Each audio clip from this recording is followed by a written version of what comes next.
반갑습니다. 1톤 피싱입니다. 초대물량 외통낚시, 장대낚시, 대형 매기낚시 총 3부작 중 두 번째 편인 장대낚시 편입니다. 대물 잉어향어 관리터에 가면은 이런 전봇대 많은 낚싯대 휘두르면서 낚시를 하시는 조사님들 한 번씩 보신 적 있으실 거예요. 바로 장대낚시인데요. 민물낚시에 재미를 붙이시는 분들이나 혹은 기존 낚시보다 색다른 재미를 찾으시는 분들이 보신다면 저거 한번 해볼 만하지 않을까? 총 얼마 들까? 무겁지 않을까? 재미있나? 이런 생각 한 번씩 해보실 거예요. 또는 굳이 저렇게까지? 저거 겉멋이야. 저럴 거면 릴을 던지지. 이런 생각을 하시는 기존 조사님들도 계실 거예요. 오늘 풀어낼 이야기는 이 낚시가 다른 낚시에 비해서 좋다 나쁘다가 중점이 아니라 실제로 보여지는 모습, 사람들이 이 낚시를 왜 하는지, 뭐가 매력인지, 총 얼마가 드는지, 낚싯대를 뭘 써야 되는지, 만약 여러분들이 매력을 느낀다면 나이, 성별, 조력, 아무런 사전 지식 하나 없이 이 영상 하나 보고 나 홀로 출조를 시작하실 수 있도록 특징, 장단점, 총 견적, 낚싯대 선정, 필요 소품, 실전 낚시 영상, DIY 자작템들, 그 외 많은 팁들로 구성을 해봤습니다. 자, 오늘도 미리 말씀드리지만 우리 채널은 아직 수익 창출이 나지 않았기 때문에 계산적으로 뭘 노출시키는 게 아니라 실제로 제가 써본 낚싯대들, 써본 장비들, 그리고 쓰고 있는 것들만 이야기를 해드릴 거예요. 오늘도 좀 보시다가 길어서 나가실 수도 있어요. 하지만 오늘도 얘 준비를 좀 했네, 열심히 하고 있네 라는 게 좀 느껴지신다면 좋아요와 구독 한 번씩 눌러주시면 큰 힘이 됩니다. 자, 이 영상도 중간에 다른 컷 없이 한 번에 쭉 갈게요. 시작! 첫 번째, 이 낚시의 특징이 뭘까요? 왜 할까요? 파이팅이 넘치는 그런 랜드의 튼튼한 손맛, 대상어종의 크기. 오늘은 외통낚시 편과 다르게 장단점을 먼저 붙이고 나서 그 다음에 이 왜 라는 대답을 이어붙일게요. 자, 장단점을 말하려면 비교 대상이 있어야 되는데 저는 붕어낚시와 대물 잉어향어를 기준으로 비교를 한번 해보겠습니다. 자, 이제 장단점에 대해서 심플하게 정리를 해볼게요. 장점은 뭐니 해도 강인한 견인력에서 오는 손맛, 파이팅 넘치는 랜딩, 개인적인 만족감이 큰 것이 있어요. 단점으로는 조과가 낮고 장비가 많이 필요하고 장소가 좀 제한적이고 기후와 환경을 좀 타고 좀 체력이 좀 필요하고 그 외 전부예요. 자, 운동선수를 평가할 때 흔히 육각형 모양의 얘기를 많이 해요. 어느 지점인가 어느 장르인가는 다 장단점이 있습니다만은 이 장대낚시는 거의 모든 지표에서 강한 견인력을 빼면은 거의 모든 지표가 낮은 점수를 받아요. 이 짜릿한 손맛, 견인력 이것 빼고는 딱히 장점이 없어요. 짐이 많고 무겁고 자리 많이 차지하고 갈 수 있는 것도 제한적이고 조과도 좋지가 않아요. 근데 이걸 왜 할까요? 이 붕어나 대형 잉어향어 낚시와 비교했을 때 이 육각형에는 안 나오는데 지표를 조금 더 따져서 한 7개, 8개쯤 따져보면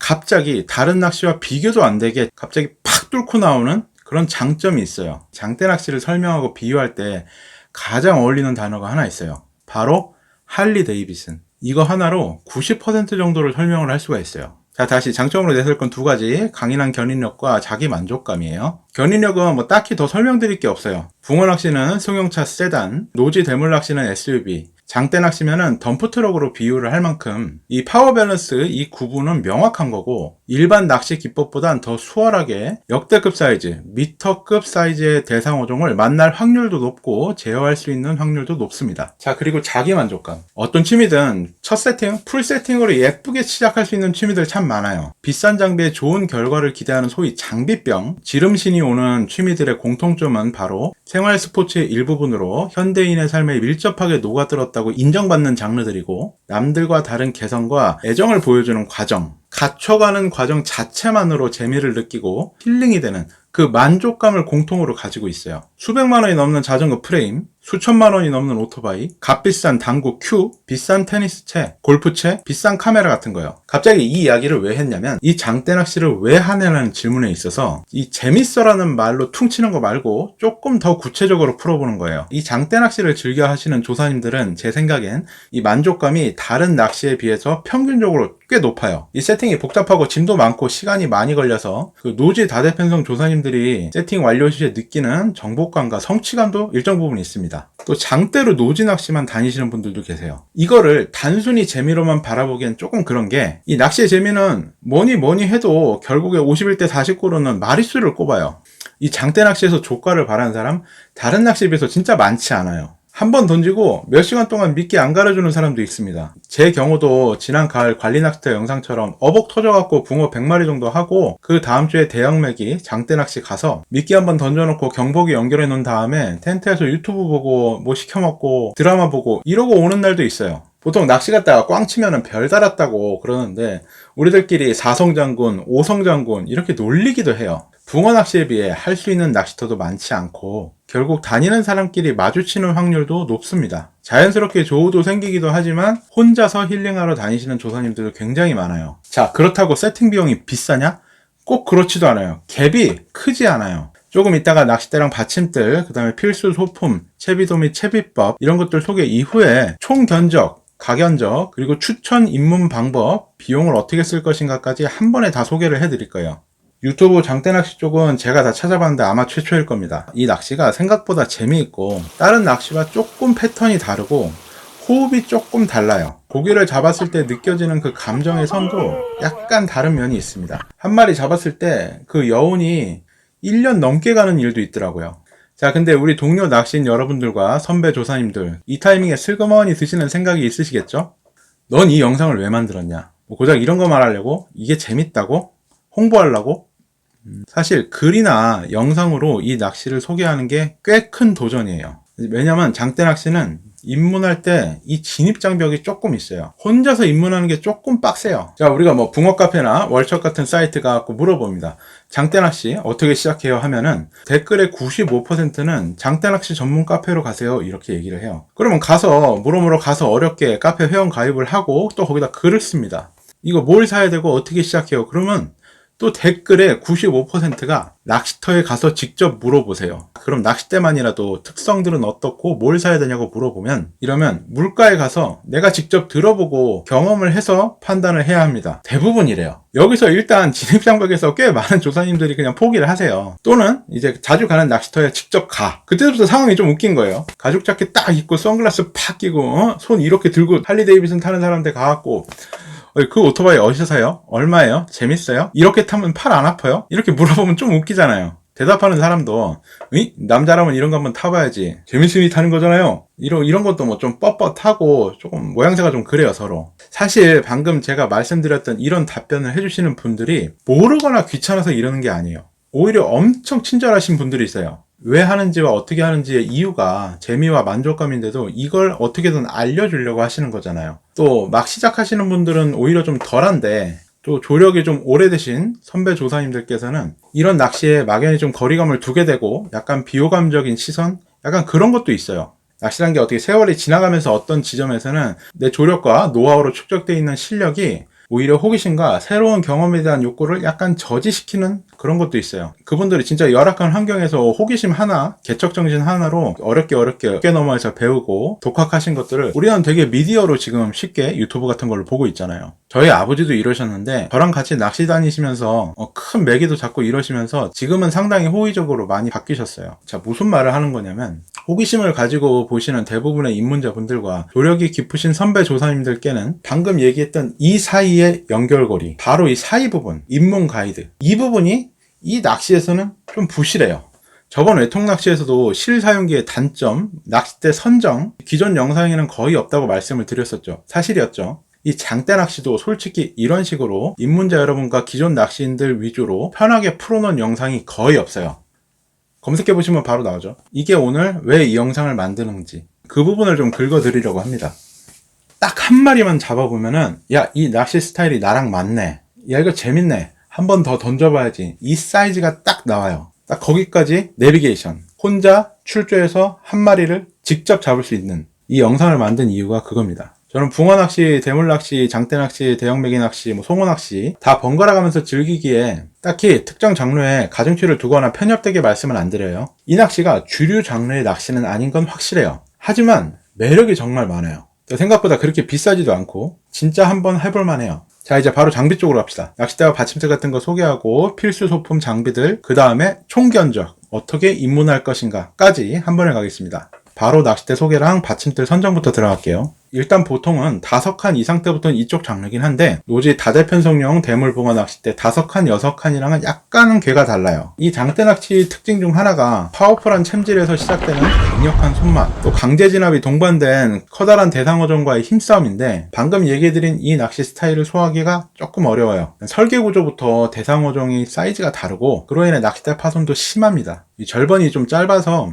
허림이 부족한 면도 있고요. 제압력이나 경질성이 좀 부족해서 옆 조사님한테 간섭할 수가 있고, 또 이런 것도 있죠. 6칸이면은 10.8m, 한 11m 정도 돼요. 줄까지 하면 22m가 되고, 뒷줄까지 하면 대충 25m. 컨트롤을 못하면은 잠깐 한눈 파는 사이에 옆에 낚싯대 다 걸어버리면은 내 낚싯대만 걸면 다행인데 붕어가 아니잖아요. 1m에 육박하는 그 큰 애들이 좌우로 쓸고 지나가면 50m까지 걸어요. 그러니까 뭐가 낫다, 나쁘다를 이야기하는 게 아니에요. 람보르기니로 오프로드 타다가 망가지면은 이게 차가 나빠서가 아니죠. 용도, 장르를 고려를 해야 된다 이거예요. 자, 이쪽 장르에 맞는 전용대 몇 개를 소개를 해드릴게요. 자, 그리고 자료사진 소개할 때 잠깐 멈추면서 이거 얼마지 하고 체크하고 이러지 않으셔도 돼요. 좀 이따 인문하게 몇 칸대가 괜찮고 그게 얼마인지 최저가를 제가 정리해서 알려드릴게요. 자, 첫 번째로는 용성사에서 나오는 석조 시리즈. 석조 골드와 그냥 석조가 있어요. 근데 그냥 석조는 은색을 띈다고 해서 석조 실버라고 불려요. 석조 실버가 조금 가격도 저렴하고 무겁고 질겨서 매기 낚시에 쓰일 정도로 대는 굉장히 짱짱한 대인데 색깔이 바란다는 단점이 있어요. 석조 골드가 일반적인 장대 낚시에서는 더 많이 쓰여요. 전용 받침대도 있고요. 길이는 실버가 14m까지, 그 다음에 골드가 15m까지 나옵니다. 자, 두 번째는 저번 초대물형 외통낚시에서도 소개를 드렸던 유양 해금강 시리즈. 지금까지 여러 버전이 있어요. 뭐 해금강 초경, 초경2 골드, 현재 최신 버전은 해금강 클래식이에요. 여러 부분에서 개선이 좀 됐다고 합니다. 전용 받침대 또한 구비가 되어 있으며 길이는 6m에서 14.7, 8칸 정도까지 출시가 되어 있습니다. 일반적으로 우리가 하는 대물 잉어형 낚시부터 장대 낚시까지 가장 폭넓게 대응할 수 있는 낚싯대입니다.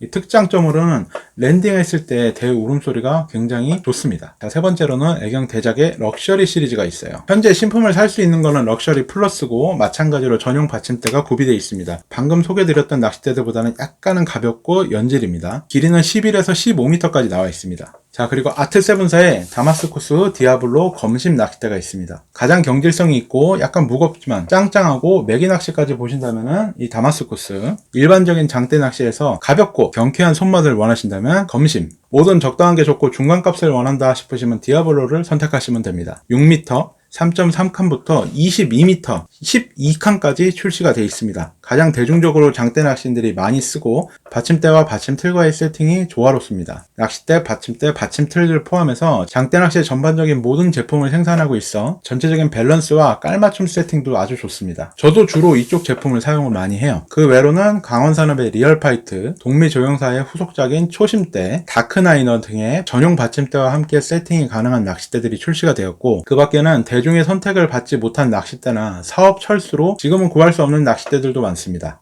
개인차가 있기는 한데 조사님들끼리 같이 얘기할 때는 낚싯대 불문, 입문은 12m가 가장 무난합니다. 스윙도 배울 수 있고 솔체 던지기에도 쉽고 낚시터에 가서도 실제로 그렇게 짧아 보이지 않는, 밤에 어두워졌을 때 다루기도 편합니다.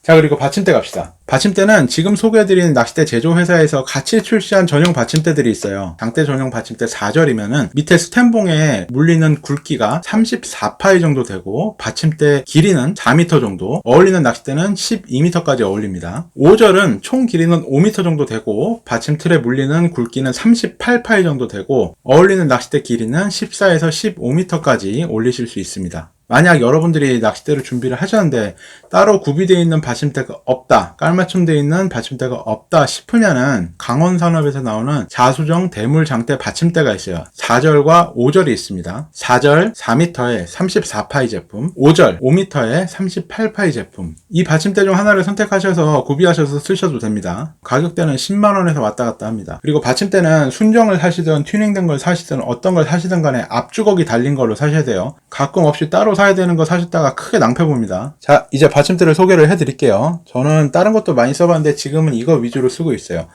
사실 이 부분을 이야기하려고 그러면 낚싯대보다 이야기를 할 게 더 많아요. 간단히만 말씀드리면은 이 장대 낚시 장비들은 일반 큰 조고사에서 장대용품을 선도해서 만든 게 아니라 굉장히 많은 개인 제작품과 자작품, 개선품, 이런 버전들이 업그레이드가 되면서 개인 제작자들의 작품들이 서로 경쟁을 하면서 발전을 해왔어요. 서로 특허 소송이 걸려서 사용자들끼리 감정 싸움을 하는 경우도 있었고, 지금은 일부 브랜드가 많은 점유율과 보급률을 가지고 어느 정도 과열 양상이 끝난 분위기예요. 제작하시는 제작자분들도 다 장대 낚시인 출신들이고 설계, 생산, 판매까지 다 하시는 분들이라 굉장히 작품 퀄리티들이 높고 요새 럭셔리하게 나오는 붕어틀들도 이쪽에서 영향을 받은 게 있을 정도로 굉장히 퀄리티가 좋습니다. 자, 받침대 라인은 한 대의 받침대와 낚싯대를 거치하는 한 세트 외포틀 기준으로 10만원대부터 100만원대까지 굉장히 라인업이 다양하고 현재 판매되고 있는 건 30만원 초중반대 제품이 가장 많이 나가고 있다고 해요. 자, 이제 말씀드렸던 대로 채비도와 필수 소품들 총 견적, 입문 방법까지 한 번에 쭉 가겠습니다.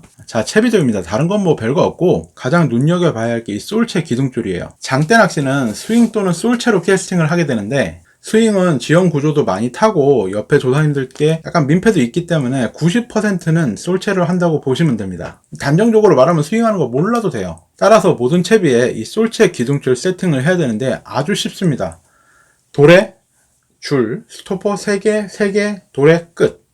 이거면 끝나요. 여러 가지 방법들도 있고 여러분이 흥미를 가지면 가질수록 장대 낚시는 자작 세팅들이 많아서 가질 수가 많지만 이거로 입문이 끝나요. 우리 1톤 피싱 채널 스타일 아시죠? 복잡한 건 필요 없어요. 전부 다 제가 직접 입문할 때 써본 거고 꼭 필요한 지점에서는 제가 영상으로 코멘트를 남겨놓을 거예요. 저번 외통낚시 실전 영상 3단계 부분처럼.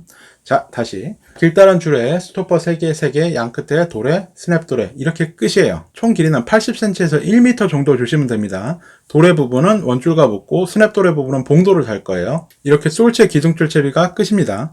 자, 바로 소품 갑시다. 원줄부터. 원줄은 카본 5호줄이 기본이에요. 보통 5호에서 8호 정도를 제일 많이 씁니다. 동호인들이 제일 많이 쓰셨던 게 C가사에서 나온 그랜드맥스 FX 줄인데 이게 괜찮은데 다른 걸 떠나서 가성비가 너무 안 나요. 이 장대 낚시는 두세 달에 원줄을 한 번 갈면은 굉장히 부지런한 사람이에요. 1년에 원줄을 3번 이상 갈았다? 그럼 얘는 마리수에 미친 애예요. 그런데 다른 사람 한번 빌려주거나 아니면 초보 조사님들 한번 세팅해주고 나면 줄이 끝나버려요. 애초에 쇼크리더로 나온 줄이라서 약간 늘어짐도 있고 이것도 괜찮은데 같은 회사에 적당한 가격대의 카본 원줄도 괜찮고 지금 나가고 있는 이 줄도 많이 썼어요. 자, 붕어낚시용 모노줄 0.8에서 1호줄 뭐 이 정도 돼야지 퀄리티 따지고 결정 능력 따지고 한계 장력 따지고 이러는 거지 카본 5호부터는 그냥 적당한 거로 입문하시면 됩니다. 단 너무 싼 건 안 좋아요. 적어도 만원대 이상 되는 거 이 정도로 출발을 합시다. 이 낚시가 몸에 맞으시면 자연스럽게 다음 호수를 뭘 쓸지 어떤 메이커를 쓸지 눈에 들어오시게 될 거예요. 커뮤니티 등을 통해서. 자, 스토퍼 5호줄에서 8호줄까지는 일반 조구사의 찌 스토퍼 중에 가장 높은 거 쓰시면 돼요. 실리콘 스토퍼보다는 생 고무 스토퍼가 조금 더 내구성이 좋습니다. 5호까지 나오는 게 제일 큰 사이즈일 거예요. 그게 살살 쓰면은 8호줄까지도 다 쓸 수 있습니다. 그거보다 더 두꺼운 거는 장대 낚시편에서 소개를 해드릴 거예요. 우리나라에는 없는 겁니다. 자,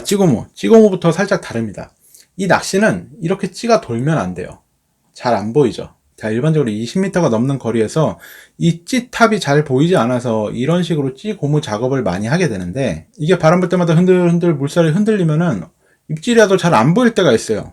역광이면은 아예 안 보여요. 따라서 돌면 안 되는데 장찌는 밑에 찌다리가 아무래도 붕어용보다는 좀 두꺼워요. 지금 나오는 그림 이런 자작용 찌고무를 많이 사용을 합니다. 싱커나 도래, 우레탄 호스, 실리콘 튜브 등으로 가공을 하는 자작 소품이에요. 근데 바로 입문할 때 이런 거 준비해서 들어가기는 좀 빡세요. 그냥 제일 큰 1.2파이가 넘게 들어가는 찌고무를 준비하셔서 잘 안 돌아가게 순간접착제나 본드로 고정을 시켜서 쓰셔도 되고 아니면 그냥 좀 큰 거를 준비하셔서 출조하셔도 돼요. 첫 출조는 그래도 됩니다. 상관없어요. 자, 도래로 갑시다. 사진에 나오는 이 부분 원줄과 솔체 기둥줄이 연결이 되는 곳인데 이 부분을 사람들마다 스타일이 되게 달랐어요. 도래로 하는 사람도 있고 직결 매듭으로 라인 대 라인으로 들어가는 사람도 있고 팔자 매듭으로 서로 걸기도 하는데 저 같은 경우는 이 부분은 도래로 썼습니다. 터지면 여기가 터지게 되니까 낚싯대와 찌까지 중요 부분은 다 살릴 수가 있더라고요. 저번에 밸런스 말씀드렸었죠. 채비가 지붕을 감거나 나무에 걸리거나 파이프를 감아서 생기는 고착 상황에서 바늘이 빠지면 다행인데 이 도래 부분에서 안 터지면 1번에서 3번대 사이가 파손이 되거나 빠져버려요. 피해를 최소화하자는 거예요. 이거 쓰시면 됩니다. 4.3의 도래, 검증이 끝난 도래입니다. 이것도 40kg가 넘는 대형맥이 랜딩에도 버티는 데고 작지만 품질이 일정하고 아주 강해요. 장대가 아니더라도 3칸대 4칸대에서 초대물용 잉어 향어 낚시를 할 때 도래가 필요할 경우엔 전 무조건 이거 써요. 자, 솔체 기둥줄은 P2 합사 6호로 시작하시면 됩니다. 줄 길이는 80에서 1m 정도, 스토퍼 3개 총 6개 잊지 마시고요. 그리고 한쪽은 도래, 기둥줄, 스냅도레나 핀도레를 달아주는데 일반적으로 그냥 좀 세 보이는 스냅도레를 쓰셔도 되지만 저는 나가고 있는 거 이거를 추천을 드려요. 베어링 스냅도레, 미터급 이상, 부시리 이상, 참치까지 쓰이는 소품이기 때문에 대형 매기까지 버티는 소품이에요. 다음 편에서 조금 더 자세하게 말씀을 드릴게요. 이것도 검증이 끝난 소품이에요. 자, 봉돌과 찌를 같이 말씀을 드릴게요. 결론부터 말씀드리면 찌를 구비할 때 그거에 맞는 봉돌까지 같이 구비를 하시는 게 정석이에요. 중고 거래 같은 2차 거래라면 나 봉돌도 좀 필요해요, 이렇게 말씀하시는 게 낫고, 신품을 구하실 거면 공방이나 낚시점에 물어보셔야 돼요. 이거에 맞는 봉돌도 있냐고. 자, 설명을 드릴게요. 일반적으로 입문하실 때 찌와 봉돌에 대한 궁금증 중 하나가 길이는 얼마짜리를 써야 되고 몇 g짜리를 써야 되냐, 이겁니다. 이 장찌는 확실히 장대 낚시의 멋 중 하나예요. 따라서 길면 길수록 찌 내림과 찌 올림이 굉장히 멋있습니다. 저 같은 경우는 수심에 따라 1m에서 1m 50짜리를 제일 많이 쓰고, 이 장찌의 찌 올림과 찌 내림을 좋아하시는 조사님들은 2m에서 3m짜리 장찌도 많이 써요. 이런 전자찌로도 많이 써요. 그런데 입문하실 때는 너무 길어도 파손이 많이 되거든요. 1m 정도의 장찌가 좋고, g수는 수치가 대길이에 150에서 200% 정도 되는 수치가 g수면 좋습니다. 대충 낚싯대 길이를 12m 정도로 입문을 한다 치면 20g 정도로 시작하시면 좀 편해요. 만약에 시작을 약간 비추천하긴 한데 15m로 시작을 하겠어 이러시면 30g짜리 찌를 준비를 하시면 돼요. 처음에는 힘 안 들여도 쉽게 날아갑니다. 나중에 이게 손에 익으면 익을수록 찌 g수를 살살 내리게 돼 있어요. 하지만 사람마다 추천하는 g수가 다 다르지만 첫 출조에 가장 괜찮은 g수가 이 정도라고 저는 생각을 해요. 제일 시작하기 편한 세팅을 추천을 드리는 거예요. 이 봉돌은 기성 봉돌로 14호짜리까지는 나오는데 20g대까지는 안 나와요. 자, 근데 문제가 있죠. 이 찌랑 봉돌을 어디서 사냐? 웬만한 사이트에 뒤져보면 장찌 잘 안 팔아요. 요새는 장대 낚시터 근처에 낚시점 또는 낚시터 매점에서 이걸 팔기도 해요. 자, 그렇게 사셔도 되고, 조금 이따 소개해드릴 장대 전용 커뮤니티에서 찌랑 봉돌을 한꺼번에 사셔도 돼요. 20g이 넘는 봉돌은 거의 다 개인이 직접 찍어내는 수제 봉돌이에요. 조금 이따가 총 견적 내고 입문 방법에서 다시 말씀을 드리겠습니다. 일단 넘어가요. 손에 익으실 때까지는 전자찌는 완전 비추천드려요. 무조건 첫 출조에 고장 날 거예요. 일반적인 장찌로 시작하시는 걸 추천을 드리고, 매기낚시 영상까지 올리고 나서 시즌 시작하기 전에 자작으로 장대 전용 장찌 만드는 거, 간단하게 만드는 것을 한번 찍어 올려드리겠습니다. 될진 모르겠네. 자, 솔체 역시 비슷한데 시제품으로 살 수 있는 건 거의 없어요. 이런 주걱 솔체들은 거의 안 쓰게 됐어요, 요새는. 끝에 이렇게 홈이 파인 무주걱 솔체를 많이 쓰는데, 이 역시 조금 이따 소개해드릴 장대 전용 커뮤니티나 장대 전문 개인 제작자 공방의 제품을 구하셔도 됩니다. 개성을 좀 많이 드러낼 수 있는 부위라서 개인 자작을 많이 하기도 해요. 공방에 화려한 제품들도 많습니다. 길이는 편하게 낚싯대 길이 수치만큼 쓰셔도 되고, 그거보다 좀 더 길게 가셔도 돼요. 12m면 120cm 이상이면 되고 15m면 150cm 이상이면 됩니다. 저는 낚싯대 길이 불문하고 160에서 170cm 정도 되는 솔체를 사용을 하고 있습니다. 자, 바늘은 저번 외통낚시편과 비슷합니다. 감성돔 5호 바늘로 출발하시면 되고, 석조 바늘 15호 이하까지 목표 대상 어종 크기에 맞게 자유롭게 세팅을 하시면 돼요. 첫 출조로는 이따 다시 말씀드리겠지만 손마터로 출조하시는 걸 추천드리는데, 감성돔 5호에서 7호 사이로 출발하시면 편합니다. 자, 목줄 길이는 편하게 10에서 20cm까지 선택을 하시면 되고, 단차는 주지 않습니다. 목줄 길이가 길수록 찌액션은 시원하고 크지만, 조가를 원하신다면 약간 짧게 그리고 빠른 챔질을 준비하셔야 돼요. 자, 이제 채비 소품은 끝났고 중요템들 몇 가지 자작품들 더 갈게요. 자, 우선 뒷줄, 이거 로프줄이에요. 자작템이죠. 탄성 로프 6mm짜리에 부속품으로 마무리를 한 거예요. 고리를 만들어서 비너를 걸어주시면 됩니다. 숙련이 되면은 뒷줄 필요 없게 딱 끼우는 세팅도 있는데, 그거 좀 위험하고 저는 선호하지 않습니다. 그리고 자, 전동 드라이버. 이 장대 받침틀은 피스로 나무판에 고정을 하게 되는데 일일이 돌리면 조금 힘들어서 전동 드라이버를 많이 써요. 근데 이걸 어떤 거를 선택해야 되는 질문도 굉장히 많아요. 브랜드 불문하고 10V 정도가 넘어가면 괜찮고요. 웬만하면 해머 드릴보단 임팩트 드릴 쪽이 소리가 조금 덜합니다. 쳐줄 점은 그냥 일자 드라이버 가져가고 그냥 피스를 이렇게 돌려서 박아도 상관없어요. 그리고 좀 힘들다 싶으시면은 가시기 전에 편의점에서 음료수 하나 사가지고 옆에 조사님들한테 하나 드리고 빌리세요. 그렇게 말을 터서 이것저것 물어보시기도 하고요. 이 낚시 좋아하시는 분들 중에 뭐 퉁명스럽고 괴팍하고 까칠한 사람 별로 없습니다. 그런 사람들은 진작에 빠졌어요, 다른 장르로. 자, 이 파라솔과 파라솔 거치대. 이거 사실 필수품이긴 한데 첫 출조에는 필요 없어요. 이 영상을 보시고 준비하셔서 첫 출조를 하실 때는 아마 봄일 텐데, 맑은 날, 비 안 오시는 날 출조하시면 됩니다. 5월쯤 되면 필요해요. 그전엔 대충 선크림이랑 모자로 떼우시면 됩니다. 꼭 필요하지 않아요. 해보시고 재밌으면 그때 구비하셔도 됩니다. 자, 실전 낚시로 갑시다. 우리한테 필요한 건 세팅 방법, 솔 체질, 낚싯대 드는 법, 그리고 고기를 잡을 때 어떻게 잡는지. 이거 4개만 알면 됩니다. 자, 세팅 방법은 제가 저번에 올린 남창지 장대낚시 향어편에서 나온 영상이에요. 저 바닥바는 바닥이 고르지 않은 곳이나 아니면 장비를 좀 아끼고 싶을 때 사용하시면 됩니다. 없어도 상관없어요. 받침대를 피스로 고정하고 받침대를 넣고, 대부분 이렇게 앞으로 눕는데 이때 몸이 앞으로 쏠리지 않게 조심하셔야 됩니다. 그 후 낚싯대를 전개해서 그 위에 올리면 되는 거예요. 원줄을 묶는 법은 팔자 매듭에 나비 매듭으로 초리실을 2번 넣어서 묶으시면 절대 풀릴 일이 없습니다. 매기낚시편 이후에 따로 영상을 올려드릴게요. 초리대 이중 보강하는 영상까지. 이렇게 하면 매듭 부분이 두껍고 각진 부분이 없게 돼서 스크래치가 덜하고 강도가 살아있습니다. 무매듭법은 굵은 줄을 쓸 때는 가끔 벌어지거나 풀어질 때가 있어요. 낚시 텀이 좀 긴 낚시라서 그래요. 자, 뽑아줄 때 1번부터 4번까지는 한 번에 쭉 뽑아주시고 그 이후부터는 일정한 방향으로 돌리면서 뽑아주세요. 손잡이 때까지 왔으면 한 절번 정도 덜 펴시고 찌랑 채비를 결합 후에 바로 앞에 물에 던져갖고 찌맞춤을 한번 하세요. 이게 첫 출조 난이도를 확 낮춰주는 꿀팁입니다. 여러분 처음에 이거 일일이 찌맞춤할 때 솔체질 하면서 이거 맞추기 정말 어렵습니다. 집에 큰 수조가 있으면 대충 1m짜리는 맞춰올 수도 있겠죠. 자, 방법을 알려드리고 설명을 뒤에 붙일게요. 코앞에서 손잡이대 근처에 1, 2절번을 들 뽑고 찌를 솔체채비 밑에까지 내리시고 줄을 잡고 코 앞에 던져봅니다. 아마 풍덩 가라앉을 텐데 다시 회수해서 봉도를 깎아줍니다. 우리가 원하는 수준은 맨 위에 케미 노출이에요. 뭐 조금 나오던 풀 노출이든 크게 상관없습니다. 중간 정도 나왔다 싶으면 그냥 회수해서 다음 준비합시다. 그리고 이거 다음에 바로 설명드릴 솔체질을 통해서 수심을 찾고 10cm 정도 노출하시고 바늘 달고 떡밥 달고 낚시를 시작하시면 돼요. 자, 이제 다시 어려운 거 2개를 설명을 드릴게요. 장대낚시에선 찌맞춤과 떡밥 투척. 장대낚시를 입문할 때는 이 2개가 제일 난이도가 있어요. 오히려 솔체질은 쉽고요. 자, 찌맞춤에서 설명을 이어갈게요. 코앞에서 케미 노출을 해도 저 수심 맞춰서 던져놓고 솔체질을 해보면은 다시 채비가 가라앉아요. 왜 그러냐면 카본 원줄은 비중이 높으니까 줄 무게 때문에 당연한 거겠죠. 이때 건들지 마세요. 그냥 놔두세요. 더 이상 봉도로 깎는 그런 찌맞춤 하지 마시고 그냥 놔두세요. 수심만 찾으시면 됩니다. 어이, 왜?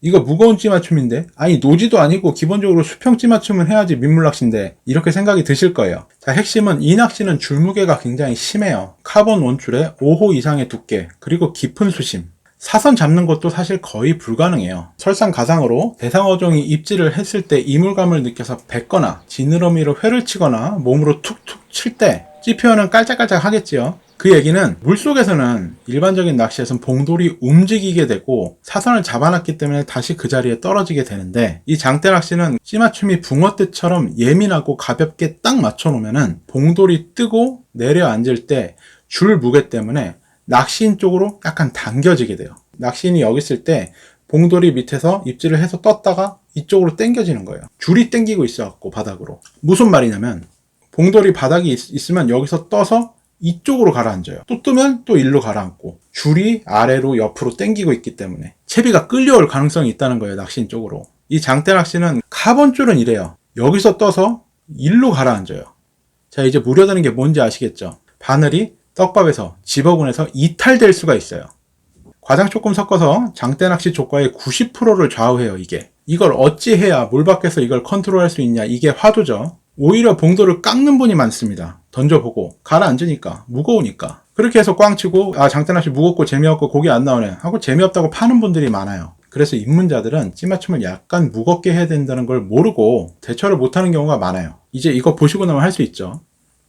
첫 번째는 조금 무거운 찌맞춤, 두 번째는 잠봉감이 있는 미끼나 떡밥, 이거를 기본으로 시작하시는 게 좋습니다. 조금 무거운 찌맞춤을 해야 봉돌이 잔입질에도 자리를 지킬 수 있고 많이 끌려오지 않으며, 잠봉감을 주는 떡밥이래야 잔챙이, 여기선 붕어죠. 그 입질에도 버티고 투척 시에도 떨어지지 않아요. 초보자들은 솔체 투척할 때 떡밥이 많이 떨어집니다. 세게 던져가지고. 아까 코앞에서 던져갖고 찌맞춤 하라는 것도 자연스럽게 던지고 나면 무겁게 바뀌니까 이걸 유도한 것도 있어요. 찌맞춤 준비 과정이 코앞에서 하기 때문에 좀 쉬운 건 덤으로 달려온 거예요. 약간 무거운 찌맞춤이 중요해요. 자, 떡밥 문제는 솔체질과도 이어집니다. 솔체질 갈게요. 자, 바다 원투 낚시보다는 조금 간결해요. 정면을 보고 먼 산을 보고 던진다고 생각을 하면 머리 위에서 수직으로 탁 끊어줍니다. 앞쪽으로 팔이 같이 이렇게 내려오면은 잘 안 날아가요. 밑으로 꽂힙니다. 끊어쳐야 돼요. 처음에는 낚싯대 정면 12시 방향으로 딱 던지는 게 쉽지는 않은데, 솔체에 딱 걸고 이렇게 뒤를 봐서 꼬임을 확인한 이후에 던질 때 낚싯대 중심에 1번대, 솔체 손잡이, 솔체 촉, 이 세 개가 일직선이 되도록 생각을 하고 끊어쳐서 던지시면 돼요. 억지로 세게 던질 필요 없습니다. 어차피 힘이 잘 안 들어가는 자세이기도 하고 탁 가볍게 끊어주는 게 중요해요. 자, 여기서 떡밥이 또 나와요. 이 던질 때 떡밥이 제대로 붙어있냐 이거예요. 일반적으로 우리가 떡밥을 제조를 해갖고 붕어 떡밥처럼 던지면은 잘 안 날아가요. 중간에 떨어집니다. 그래서 처음에는 붕어낚시 집어용보다도 작게 던져서 한번 던져보세요. 그러면서 크기를 조금씩 늘려갑시다. 떡밥 레시피에서 붕어용처럼 볼이 많이 안 섞습니다. 괜히 붕어 꼬여요. 어분 위주로 가시고 글루텐을 반컵 정도 섞어주시면 좋습니다. 어분 2컵에 글루텐 반컵, 물 1컵 이렇게 약간 되고 쫀득하게 해서 한번 던져보시고 그 다음부터 괜찮다 싶으면 물성을 조금 더 부드럽게 이렇게 바꿔서 연습을 하시면 돼요. 처음에는 이건 집어용으로만 쓰시고 여기에다가 지렁이, 글루텐, 흔들이, 새우 이렇게 가셔도 돼요. 적어도 한쪽은 바늘에 오래 남아있는 걸로. 처음엔 안 보일 텐데 봉돌의 착수음과 다르게 한 템포 늦게 첨벙 소리가 들으면 떨어진 거예요. 다시 회수해서 던지시면 됩니다. 이건 오래 한 사람들도 자주 이러니까 그냥 창피하지 마세요. 그냥 원래 이 낚시가 그래요. 자, 이게 찌마충과 떡밥 투척의 전부입니다. 이게 끝이에요. 자, 이제 팀 몇 개 나가고 총 견적과 입문 방법으로 갑시다. 자, 줄 길이, 채비의 총 길이는 최종 봉돌이 손잡이 때 끝보다 한 50cm 정도만 더 나오면 되는 것 같아요. 솔체질 하기 전에 손잡이 약간 뒤로 빼놓고 하시고요. 너무 텐션이 세도 대가 파손될 수 있습니다. 길게 쓰시면 그냥 하셔도 상관없고, 스윙은 처음에 잘하는 사람한테 배워두면 좋기는 한데 요새 추세에선 거의 쓸 일이 없어요.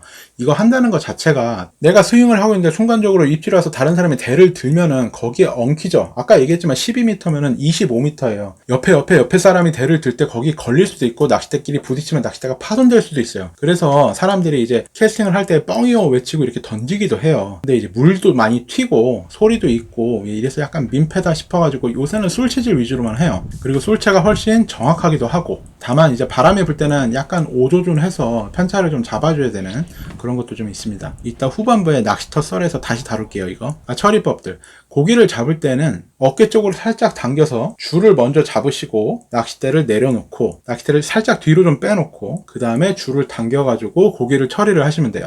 가끔 이거 안 땡기고 막 옆으로 딱 끌고 가서 정리하다가 1, 2번 때 부러지시는 분들이 있습니다. 이러면 좀 허무해요.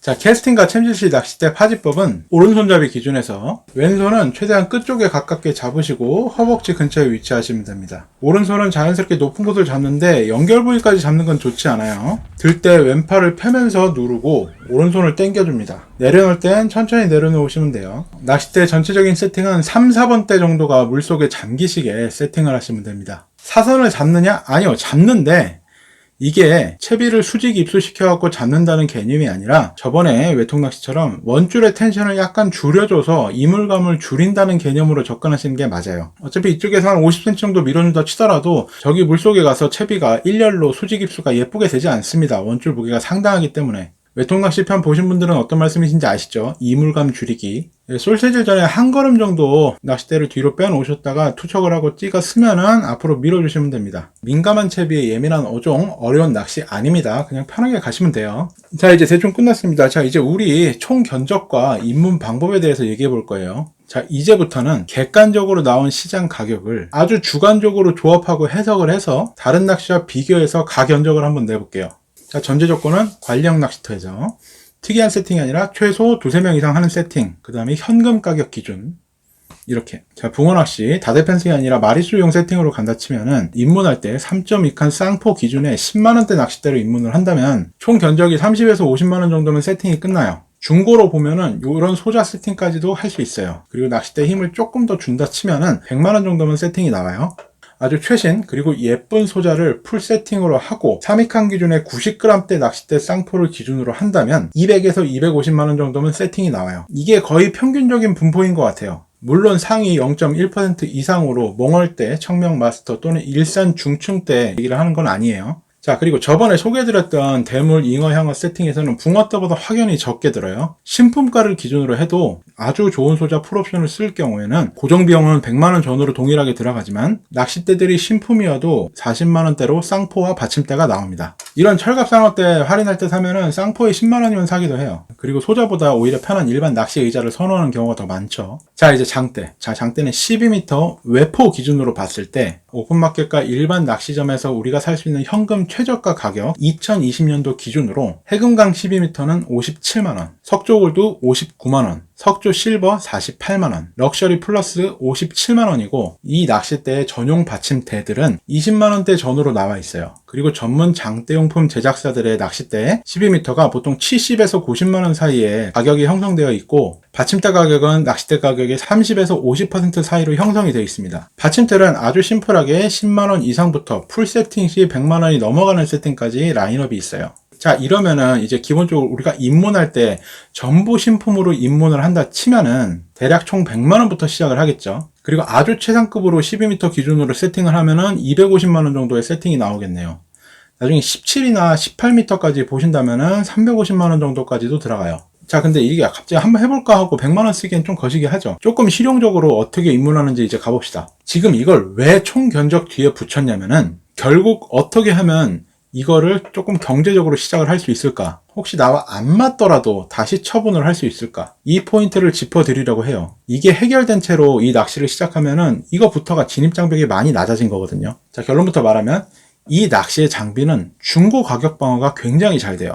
그리고 A급 신품들이 꽤 자주 나오는 편이에요. 그것도 세트로. 이유는 아까 그거예요. 좀 재밌어 보이고 멋있어 보이고 흥미가 있어갖고 구매력 높은 조사님들이 한 번에 풀세트로 다 질러요. 그래 놓고 안 맞아서 고기를 못 잡아서 1회, 2회 사용품들이 시장에 나오는 거예요. 안 맞아서 한두 번 낚시에 바로 팔아버리는 비율이 높고 중고 거래 이후에도 가격을 거래할 때랑 비슷하게 내놔서 시장 가격이 다시 비슷하게 유지가 돼요. 예를 들면 150만원 풀 세팅된 낚싯대 세트가 있어요. 이게 중고 시장에 나올 때 한두 번 쓴 게 110에서 120 사이로 나와요. 그리고 사용감이 조금 있다 싶으면 80에서 90만원 사이로 나옵니다. 그걸 사서 내가 90에 써서 몇 달 쓰고 내놔도 85 정도에 팔려요. 이게 무슨 말이냐면 한 3, 4개월을 쓰더라도 내가 샀다가 다시 파는 가격이 5만원 밖에 안 된다는 건 임대료가 5만원 밖에 안 된다는 거랑 비슷한 거죠. 그리고 사용감이 조금 있다 싶은 그런 세팅은 5, 60 근처에도 나옵니다. 근데 이런 개인 제작업체 제품들은 중고 구하기도 좀 힘들어요. 한 달은 뭐 보통이고 나오자마자 거의 다 거래가 완료되는 편이고 신품 재고 없을 때는 주문하고 기다리는 시간도 좀 필요하고요. 자, 이제 무슨 말씀을 드리려는지 눈치를 채시겠죠. 낚시장 자체가 호불호에 개인차가 분명히 존재하고 이걸 한번 해볼만 하겠다, 해보고 싶다 하시는 분들은 이중 지출이 굉장히 큰 장르이니만큼 신품으로 한 번에 풀 세팅으로 질러서 가지 마시고 임대료를 낸다고 생각하시면서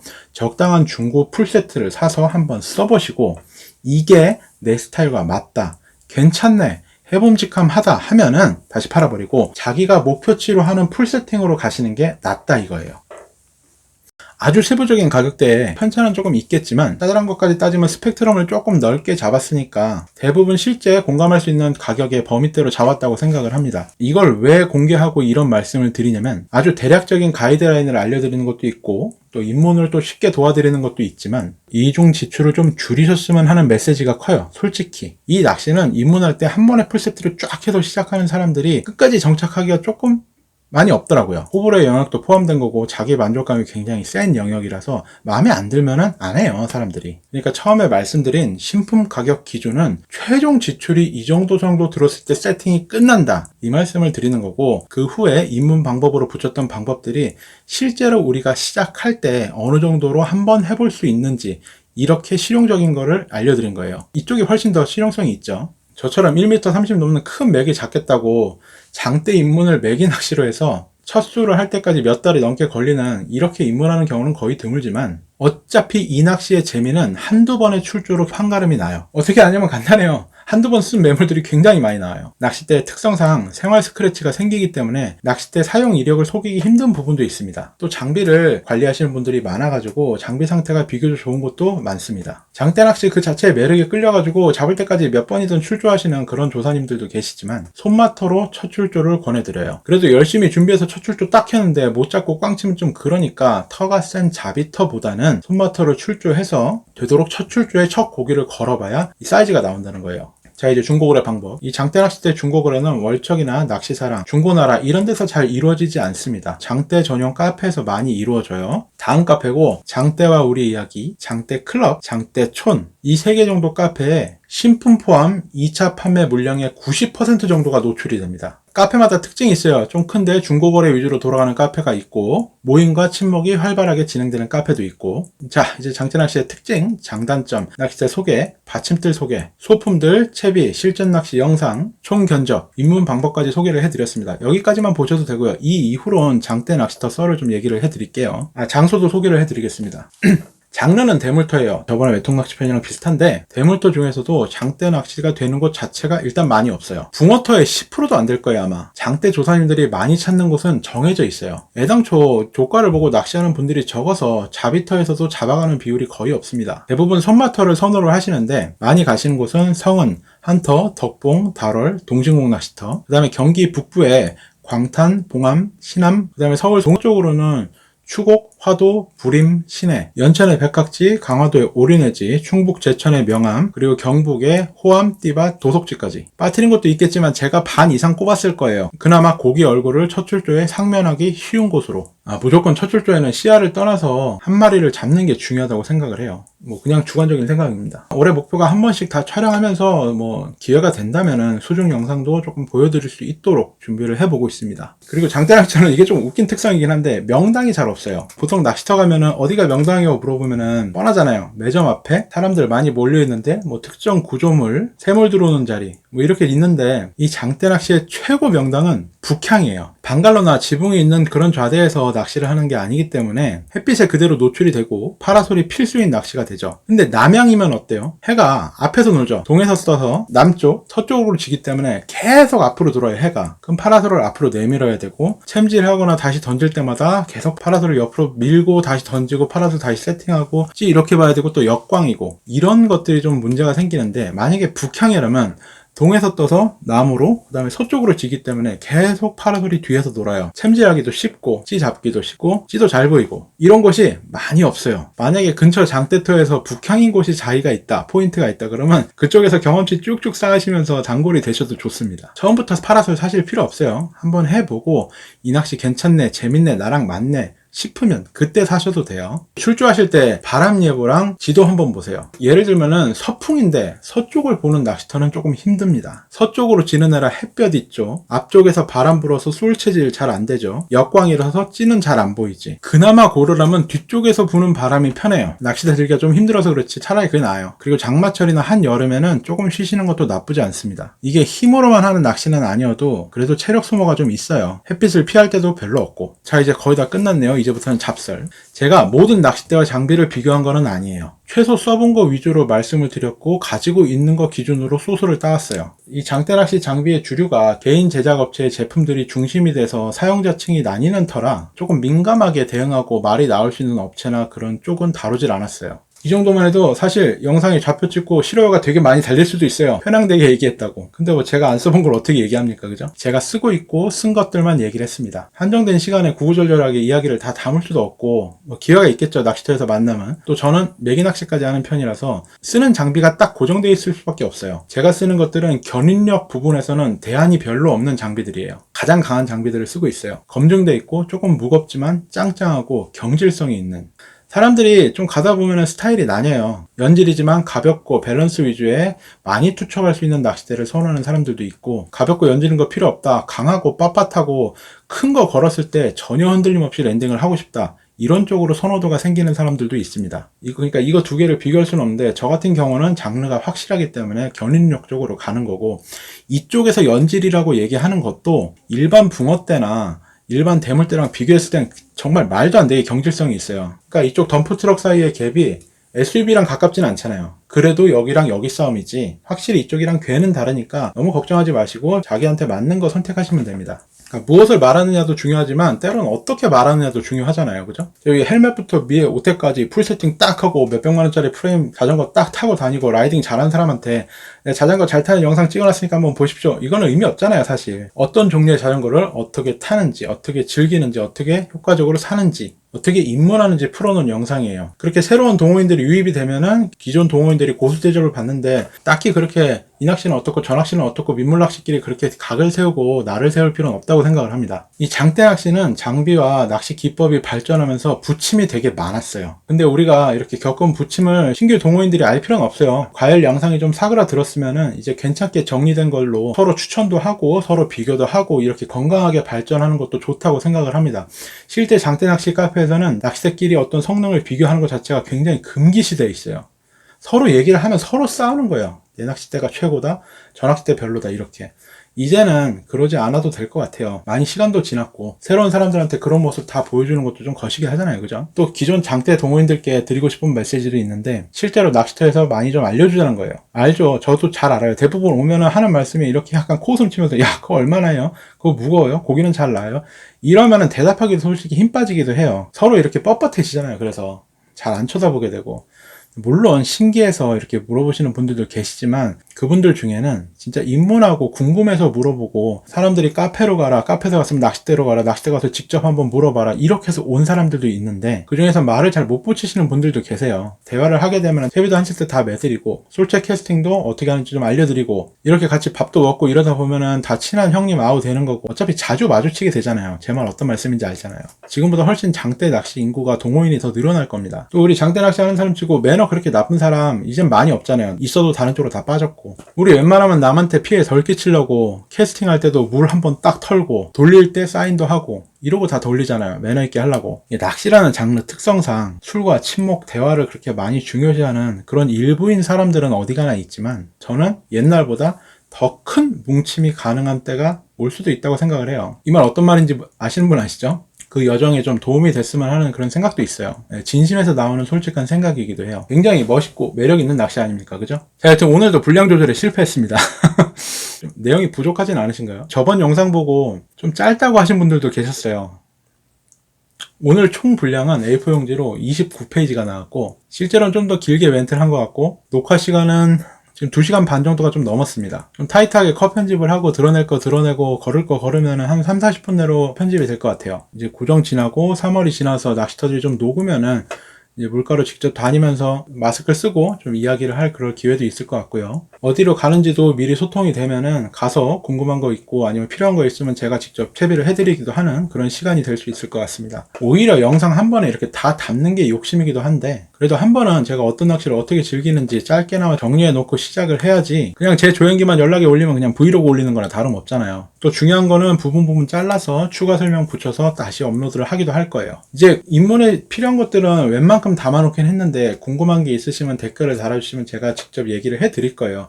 입문하시는데 이제 부족함이 없기를 바라면서 만들어 놓은 영상이라 꽤 많은 것을 이제 부족하지만 좀 담아놨다고 생각을 하는데 그래도 이런 영상과 아까 얘기해드린 그런 기존 낚시 카페의 글들로 잘 설명이 안 되는 부분이 있다면은 3월 이후에 제가 낚시하는 곳에 와서 저랑 같이 얘기도 해보고 채비도 같이 보시고 이런 시간을 가질 수 있을 거예요. 자, 이제 진짜 끝났습니다. 수고하셨습니다. 다음 영상은 대형매기 낚시 편으로 마무리를 지을게요. 수고하셨습니다.